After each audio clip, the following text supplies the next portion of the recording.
Aujourd'hui, dans Jouissez de votre vie tous les jours, vous pouvez apprendre à vivre la vie que vous avez toujours voulu vivre.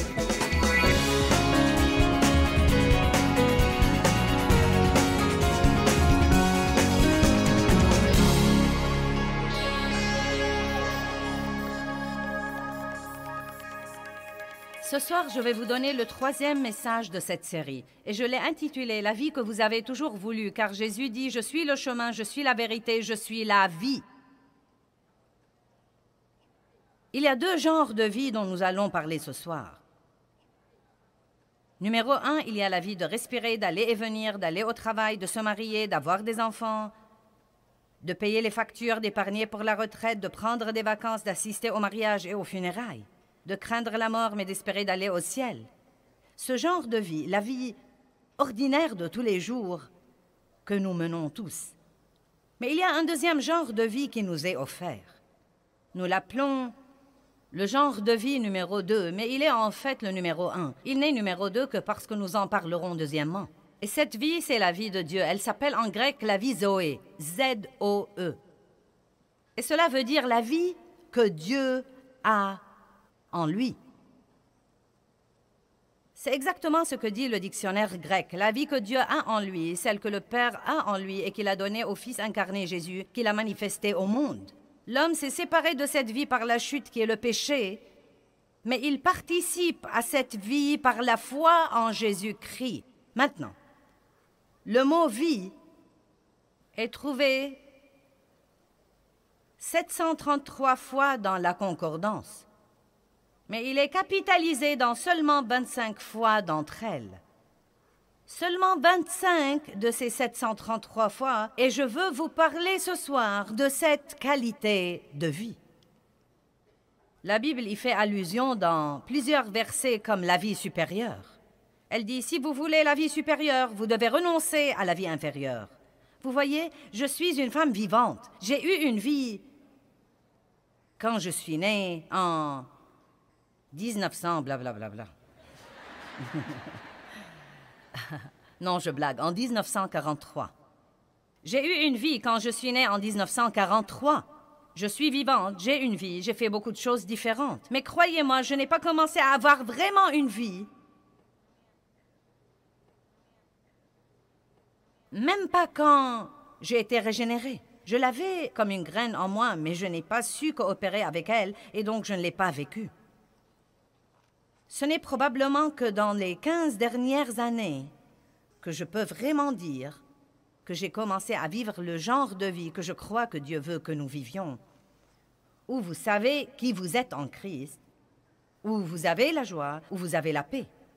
Et tous les jours de votre vie, vous portez du bon fruit et votre vie influe positivement sur la vie de quelqu'un d'autre. Vous aidez quelqu'un d'autre à aller vers la vie que Dieu veut lui donner. Nous trouvons le mot « vie » dans la Bible 733 fois, mais seulement 25 fois d'entre elles parlent de ce genre de vie. Et vous vous réjouirez de voir certains de ces versets ce soir. Allons à Matthieu chapitre 10, verset 37. Je vais vous dire ce que sont ces clés là-haut dans un instant. Nous allons bien nous amuser ce soir. Matthieu 10, 37, il dit « Celui qui aime et apprécie son père ou sa mère, plus que moi, n'est pas digne de moi. Et celui qui aime et apprécie son fils ou sa fille, plus que moi, n'est pas digne de moi. » Nous lisons et relisons ceci. Mais je crois que bien de fois, nous laissons les gens que nous aimons nous éloigner de la volonté de Dieu. Je crois que bien des fois, nous laissons les gens que nous aimons prendre ce premier temps qui appartient à Dieu. Et c'est une très forte déclaration. Il dit « Celui qui aime son père ou sa mère, ou son fils ou sa fille plus que moi, n'est pas digne de moi. » En bref, il dit essentiellement, Dieu dit « Je dois être le premier dans votre vie. » Le premier dans votre vie. Les gens me demandent tout le temps, et je crois qu'ils me posent cette question parce que nous luttons là-dessus. Comment fais-tu tout ce que tu fais en respectant tes priorités?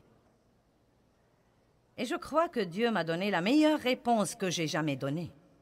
Il y a environ 2 mois, j'ai dit Je les remets toujours en ordre.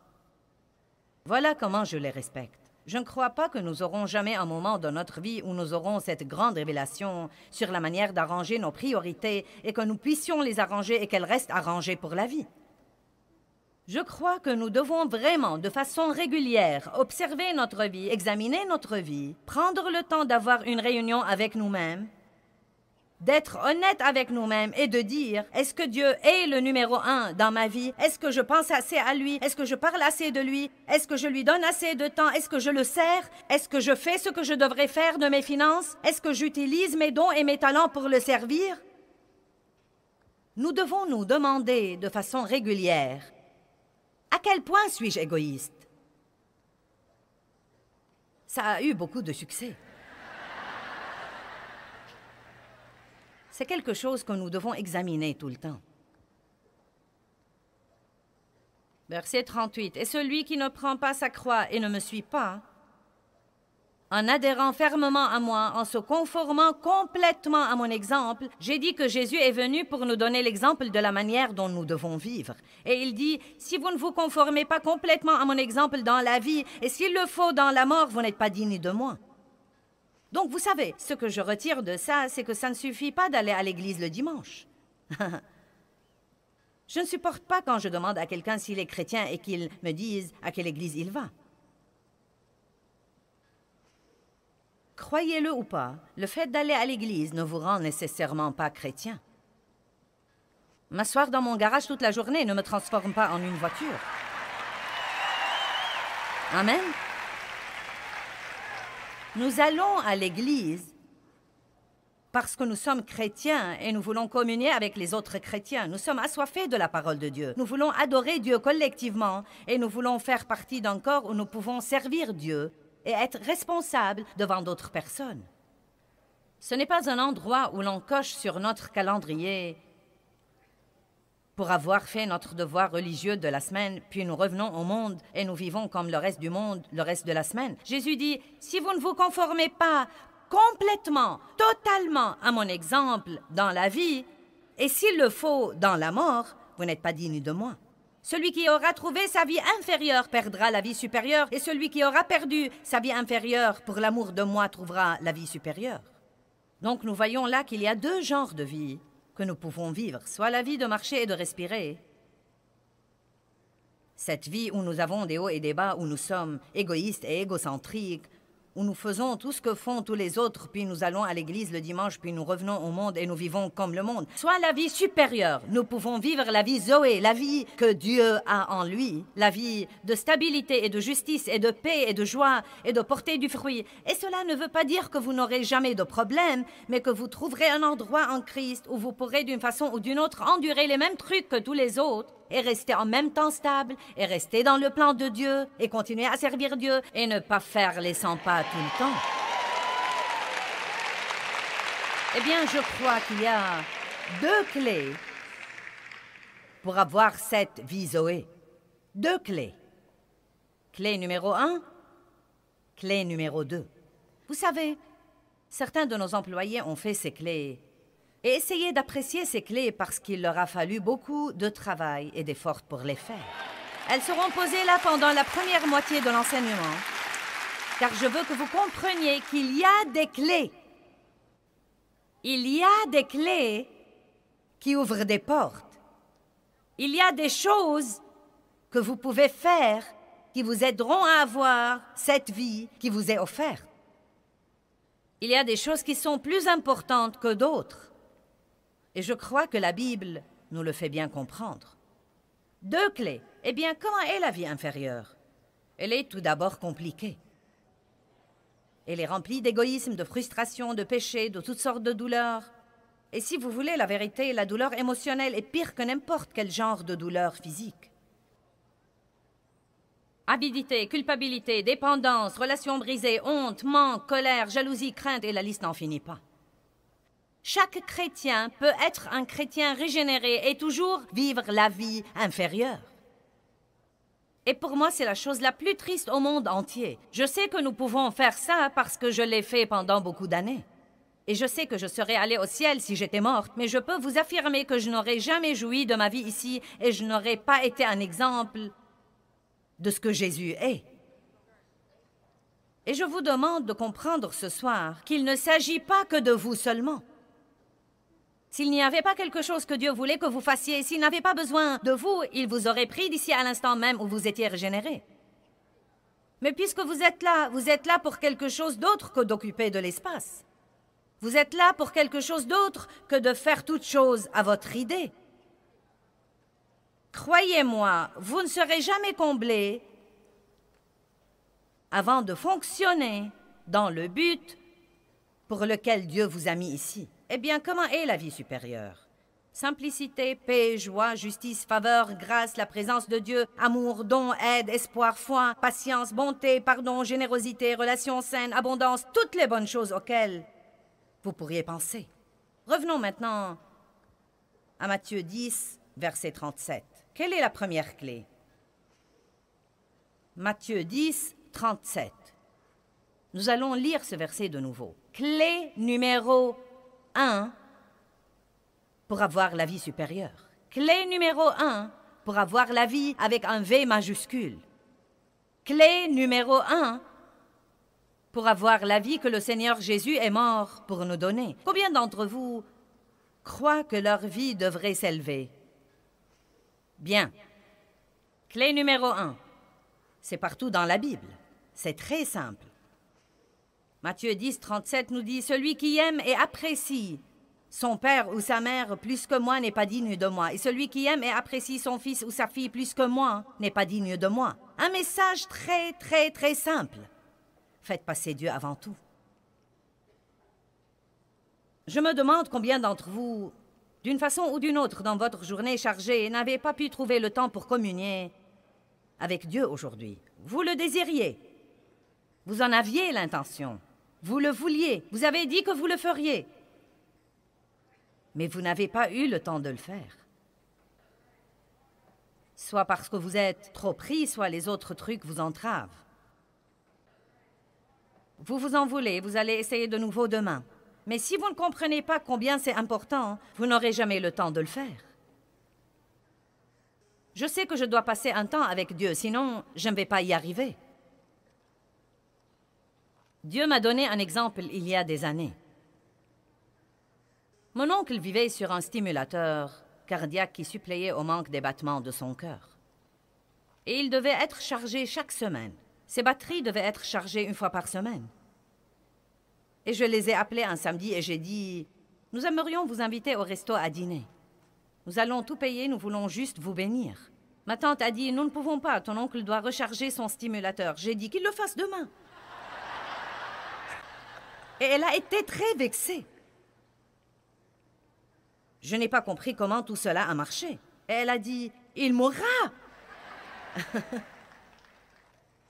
Et le message que Dieu essayait de me faire parvenir et dont j'espère vous toucher ce soir, Dieu m'a rafraîchi la mémoire et m'a dit « Si tu ne passes pas un temps avec moi, tu n'auras pas une vraie vie. Si tu ne passes pas un temps avec moi, je l'ai entendu dire,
dire « Tu ne pourras pas faire ce que tu fais et rester en vie ». Or, je ne suis pas sûre qu'il voulait dire rester physiquement en vie, mais je sais vraiment qu'il voulait dire que je ne pouvais pas faire ce que je faisais et avoir la paix et la joie et jouir vraiment de ma vie personnelle et je ne passais pas ce temps avec lui.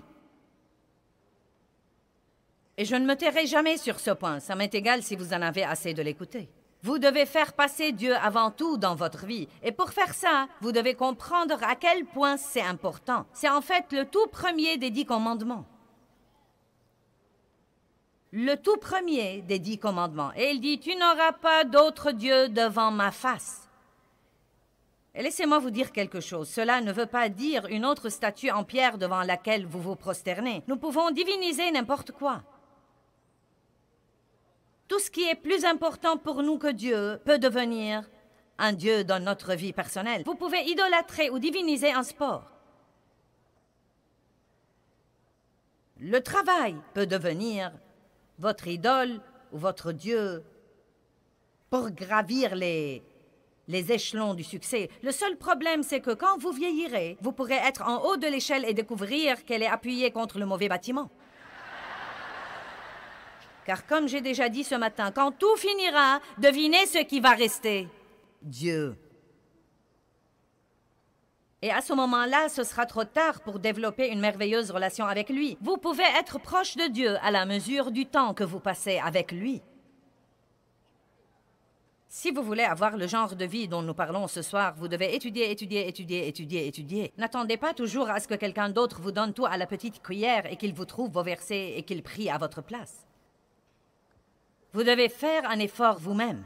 Amen. Bon sermon, Joyce. Merci. Je vais continuer. Je vous prie d'aller à Matthieu chapitre 22. Matthieu 22, 37. Tout d'abord,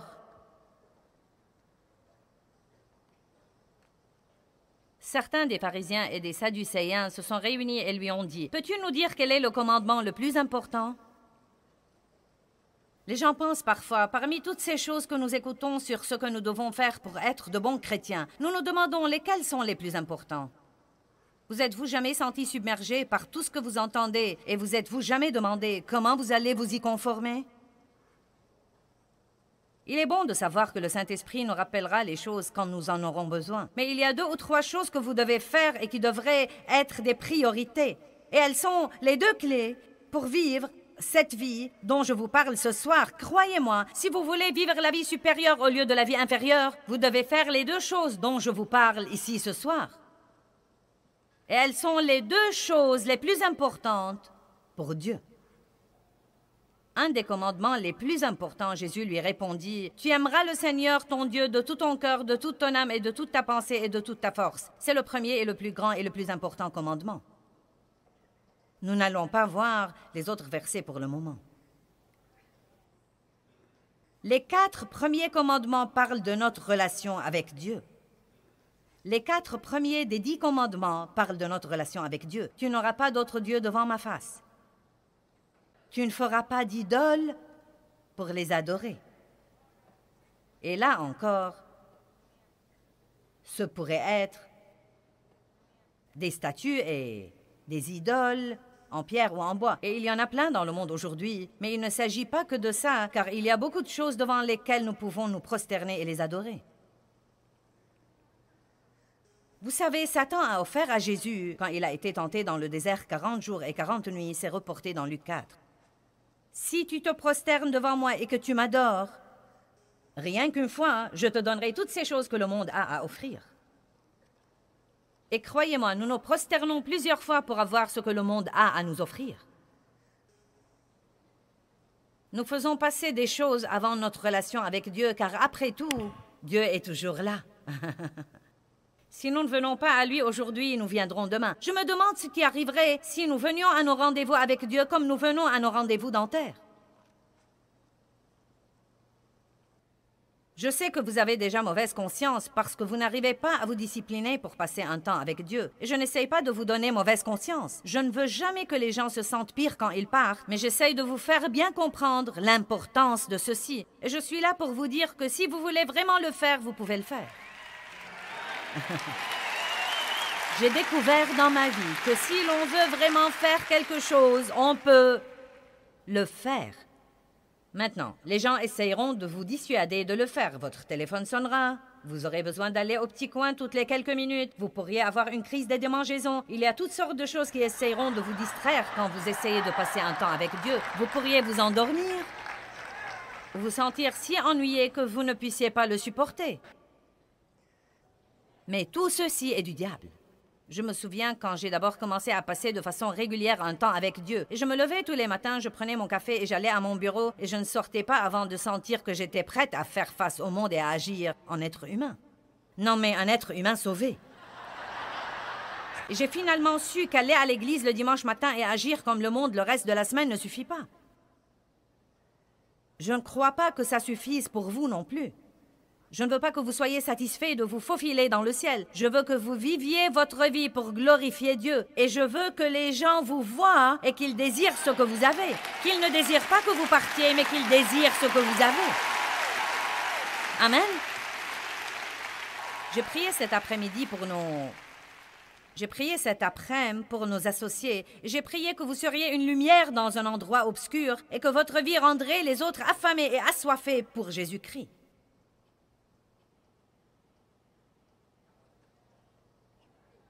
Vous devez passer un temps avec lui pour que cela se produise. Il ne s'agit pas tant de ce que vous ferez pendant ce temps-là que du fait que vous lui donniez ce temps. Quand j'ai commencé à passer un temps avec Dieu, mes enfants étaient toujours à la maison et 3 d'entre eux étaient adolescents en ce temps-là. Non, mais ils me disaient « Dois-tu rester dans ta chambre tout le temps? Ne peux-tu pas descendre, faire notre petit déjeuner? » Là venait le sentiment de culpabilité. Et finalement, j'ai réagi. J'ai dit, écoutez, vous êtes assez grand pour mettre des céréales dans un bol et y verser du lait. Et remerciez Dieu car je suis dans cette chambre. En fait, si vous êtes intelligent, vous enverrez votre mère à sa chambre. Car si votre maman ne passe pas un temps avec Dieu, vous pouvez être sûr que vous n'allez pas l'aimer quand elle en sortira. Amen. Vous devez combattre pour les choses qui demandent un investissement de temps. Dieu s'est occupé de moi au sujet de commencer à faire de l'exercice. Je n'avais jamais cru que je le ferais et que j'aurais le temps de le faire. J'en avais horreur. Je ne voulais rien soulever à part ma fourchette. Je ne voulais pas en entendre parler. Chaque fois que j'essayais de m'exercer, je faisais tomber quelque chose. Mais Dieu m'a dit que je devais le faire si je voulais être en bonne santé pendant mon trajet. Donc j'ai dit à ma fille que j'allais m'exercer et ils ont ri de moi. J'avais dit ça auparavant et je ne l'avais pas poursuivi jusqu'au bout. J'ai dit, vous pouvez rire de moi autant que vous voudrez. Je me connais très bien, je sais quand je me décide. Et j'étais contente qu'ils aient ri de moi, hein, car quand quelqu'un me dit que je ne peux pas faire quelque chose, cela me rend plus déterminée à le faire. Donc Dave est allé avec moi la première fois juste pour rire de moi. Ensuite, il a fini par s'inscrire lui aussi. Il a fait de l'exercice toute sa vie. Mais il a décidé de suivre un programme conçu pour lui. De toute façon, le point essentiel, c'est que quand j'ai d'abord commencé à m'exercer, on voulait que je vienne au bureau pour faire ceci et faire cela. Et je disais, eh bien, je ne peux pas faire ça. Les lundis, mercredis et vendredis, je m'exerce à 10 heures. Eh bien, veux-tu dire que nous devons maintenant essayer de tout faire à ta place? Tu peux sûrement ne pas y aller. J'ai dit non. Non, je ne vais pas le rater. Je vais le faire. Dieu m'a dit de faire ça et je vais le faire. Si je ne peux pas prendre 3 heures par semaine pour m'exercer et essayer de rester en bonne santé, nous devons être mal en point. Amen. Vous voyez, tout le monde va vouloir que vous fassiez ce qui leur est convenable et ce qui les arrange. Vous m'avez entendu? J'ai dit tout le monde va vouloir que vous fassiez ce qui leur est convenable et ce qui les arrange. Et ils auront toujours un cas d'urgence chaque fois que vous essayez d'avoir du temps pour faire quelque chose que vous sentez que Dieu vous a dit de faire. La plupart de ces gens qui ont une crise dont vous devez vous occuper tout de suite, ça fait 20 ans que je vois ces crises. Et il y a de fortes chances qu'ils continueront à les avoir.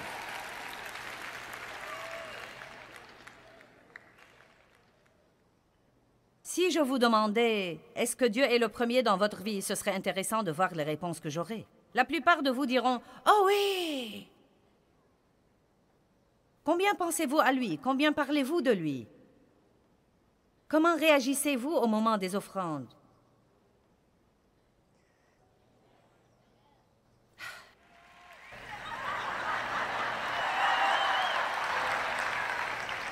Vous savez, je vais être très franche avec vous.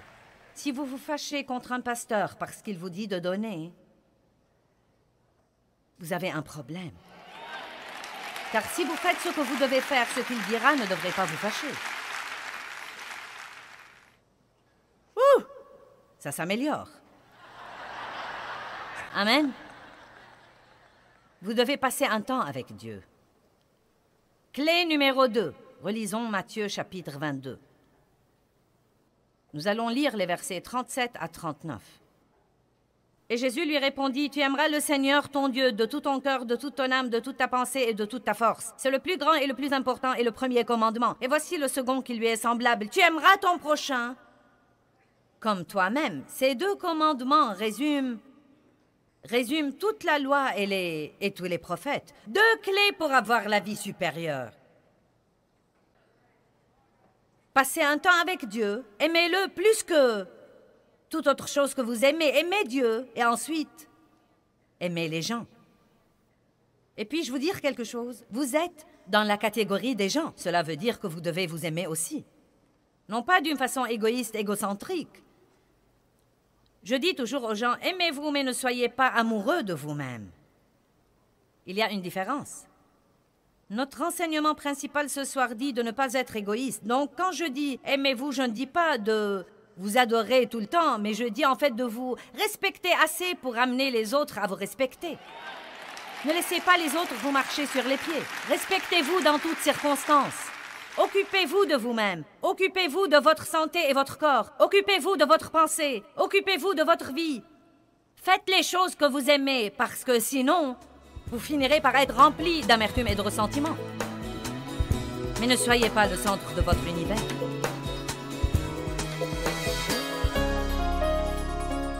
Eh bien, nous avons parlé de choses intéressantes aujourd'hui. Laissez-moi remettre l'accent là-dessus. Clé numéro 1. Que Dieu soit avant tout et gardez-le toujours le premier. Clé numéro 2. Aimez toujours les autres. Aimez Dieu, aimez les gens. Et quand nous focaliserons sur la vie d'amour, beaucoup d'autres choses s'arrangeront par la suite.